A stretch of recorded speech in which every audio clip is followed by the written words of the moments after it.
doucement cette autre crise qui reprend de belle avec les longues files d'attente. Oui, je le disais avec vous, Tierno Amadou Mboné Camara, par rapport à cette autre situation, malgré que le directeur général de la SONAP tente de rassurer les citoyens. Le constat, il est fait, les files d'attente qui reprennent au niveau des stations-service. Est-ce qu'on peut dire que la crise, elle est encore loin ou encore ça perdure? Oui, bon, la crise, elle est là. Et on a dit ça dès qu'on a commencé à avoir ce discours trop populiste et trop qui criait victoire, on avait dit, et ça, beaucoup l'ont dit, même au sein du gouvernement, il y en a qui disaient, attention, la crise, elle est là pour longtemps. Ouais. Elle est là pour longtemps, et moi, quand j'ai écouté le ministre des Affaires étrangères le dire à la télévision nationale, il l'a dit, Maurice Sandan-Kouyaté. ça ressemblait à un lapsus, Docteur. Ça ressemblait à un lapsus, mais c'est la réalité. Ouais. C'est pas une crise de 2 jours, de 3 jours, ça. Ce n'est pas parce qu'un bateau de... combien de millions à de tonnes sont accoster. venus à accoster que la crise elle est derrière nous. Elle reste, moi par exemple, peut-être qu'il y a beaucoup d'autres qui sont dans mon cas, j'ai ma voiture qui est, parce que je suis de cette classe-là à laquelle n'appartiennent Sanso et Baila, c'est-à-dire que chaque jour c'est en sortant qu'on trouve 5 litres à la station, on sort. Moi ça m'a trouvé. Non, toi tu es... pourtant.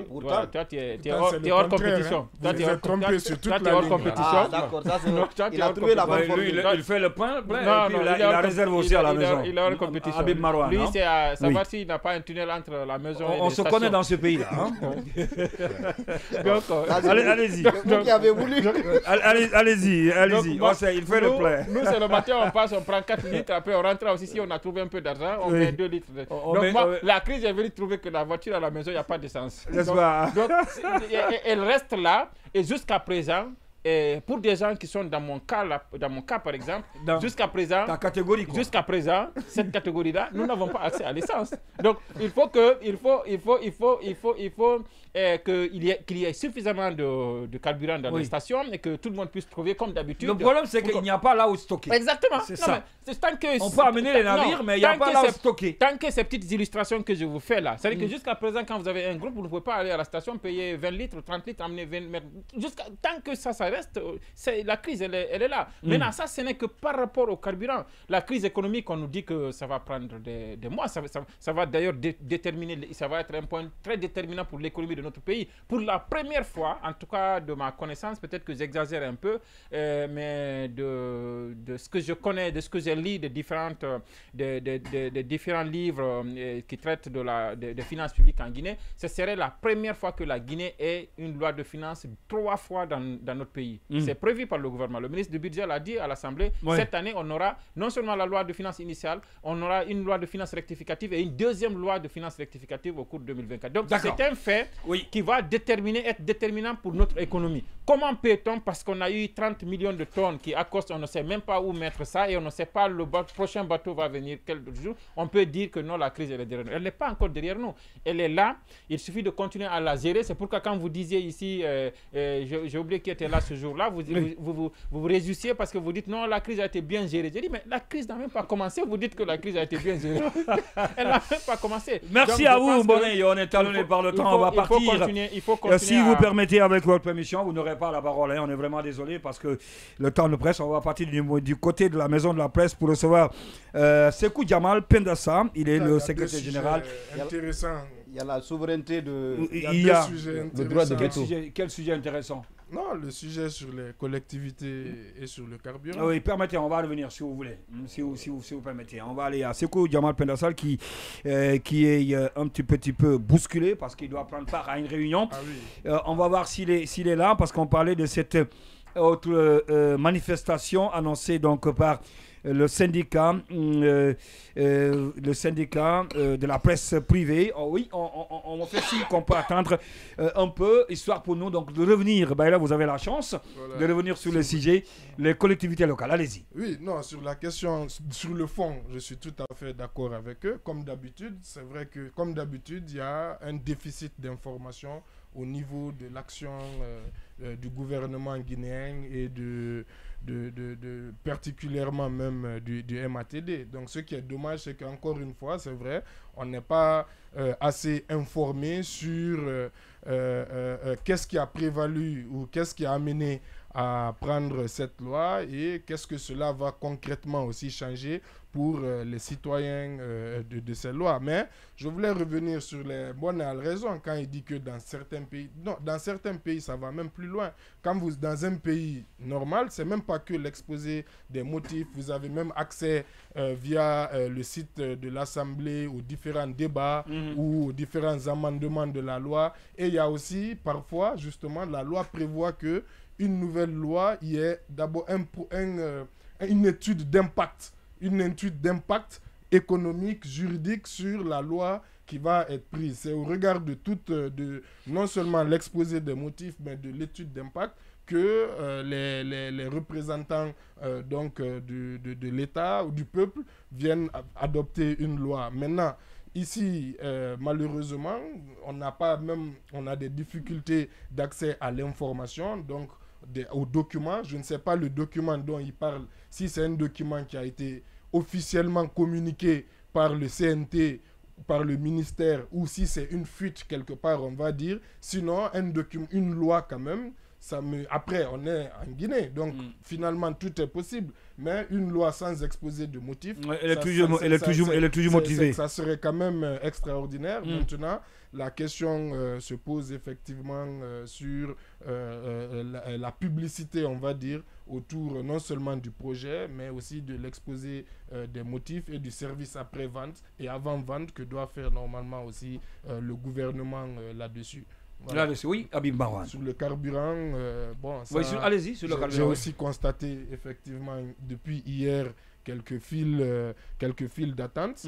Maintenant, je ne sais pas, peut-être le gouvernement, effectivement, quelqu'un a dû, je ne sais plus lequel, a dit que la crise est derrière nous, mais on le disait ici, on le rappelait souvent, c'est quand même le dépôt principal de carburant qui a explosé. Donc celui qui pense que cette crise peut être résolue en 1 mois, en 2 mois, c'est qu'il n'a pas bien saisi l'ampleur de la cause. Maintenant, la question se pose, effectivement, on a reçu 20 millions, on a reçu 30 millions, mais on a su, entre autres, grâce à l'étude de l'autre, qu'on consomme à peu près 50 millions... 70 à 80 millions.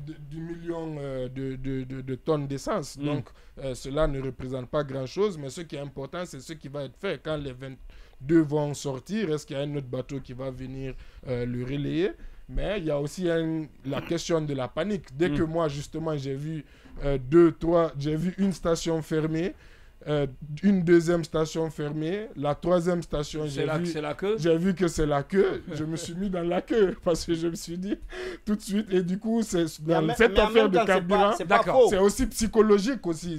C'est des mouvements. C'est comme la cause est réelle. Les retraits bancaires. Quand vous voyez plusieurs stations où ça ne marche pas, ça doit avoir une cause. Oui, bien sûr. Oui, Habib Marwan, Camara, sur les collectivités locales, mais aussi la crise du carburant. Donc, je pense que... D'abord, je vais commencer par cette question sociétale qui la crise du carburant affecte tout le monde, c'est la crise du carburant. D'abord, je pense qu'il faudra distinguer la communication à la réalité. On sait tous qu'il y a des efforts qui sont fournis. Ne pas le reconnaître, c'est quand même injuste de dire que... fournis par qui? Par les autorités. Par l'État, les autorités, par la la crise qui est en cours dans le pays. Mais est-ce que ces efforts qui sont déployés sont suffisants? On sait tous que c'est le principal dépôt pétrolier du pays, des hydrocarbures du pays qui a pris feu, c'est une évidence. Donc il ne s'agit pas de polémiquer, encore moins d'alarmer pour mettre les citoyens dans la polémique. Ce qui est évident, on fait face à une crise.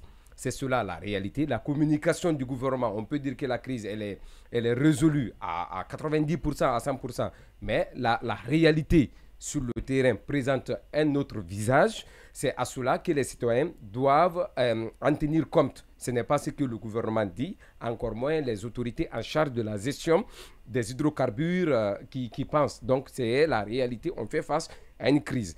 Le second aspect, c'est qu'aujourd'hui, on sait tous qu'aujourd'hui, la moyenne journalière des besoins en alimentation en hydrocarbures, au-delà de ce qu'a dit Thomas du truc, mais la réalité est que c'est 3 millions de litres. C'est pas moins de 3 millions de litres d'essence par jour et près de 7 millions de litres de carburant de gasoil par jour. Donc la Guinée consomme 3 millions plus d'essence et 3 millions de gasoil. Non, de 5 à 7 millions de litres de gasoil qui sont sortis. 3 millions d'essence, 7 gasoil. Donc le pays consomme plus de gasoil que d'essence. Cela s'explique par le nombre d'industries qui est implanté dans le pays, mais aussi par le fait que quand vous prenez aujourd'hui le courant, la SEG, toutes ces structures étatiques fonctionnent sur la base du gasoil.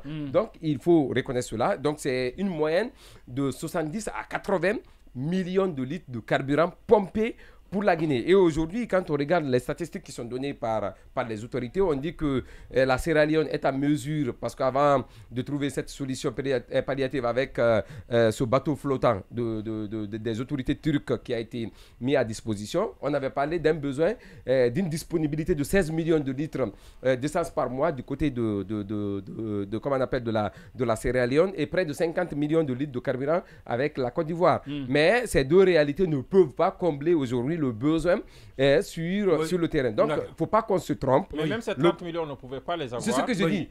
On ne peut pas les avoir. Il ne faut pas qu'on se trompe. La réalité est que avec cette crise, quels que soient les efforts ou comment on appelle, les bonnes intentions des autorités à ne pas faire ressentir la crise aux citoyens, c'est pas une crise de 2 jours. Donc les citoyens ne pourront pas malheureusement, comment on appelle, il n'y a pas de possibilité pour pouvoir juguler la crise qui est en cours. Ok, donc, maintenant sur les collectivités locales. Sur la question des collectivités locales, Mbonne l'a dit tout à l'heure, vous savez, la question comment on appelle, de la décentralisation obéit à plusieurs critères. Donc on ne peut pas fonder tout un espoir sur la question du revenu ou du partage des revenus qui doivent revenir aux différentes collectivités pour essayer de procéder à un nouveau découpage administratif ou à un nouveau découpage territorial. Je pense que les arguments qui ont été brandis sont insuffisants. Mais il y a un calcul politique parce qu'on sait qu'aujourd'hui, très rapidement, il est en ligne. Il y a l'UFDG. On veut casser aujourd'hui la dynamique à des formations politiques les plus implantées dans le pays. Notamment l'UFDG et le RPG. Donc merci en procédant ainsi, c'est une façon de les diviser. Vous êtes compris. Merci beaucoup. On va parler de cette autre actualité.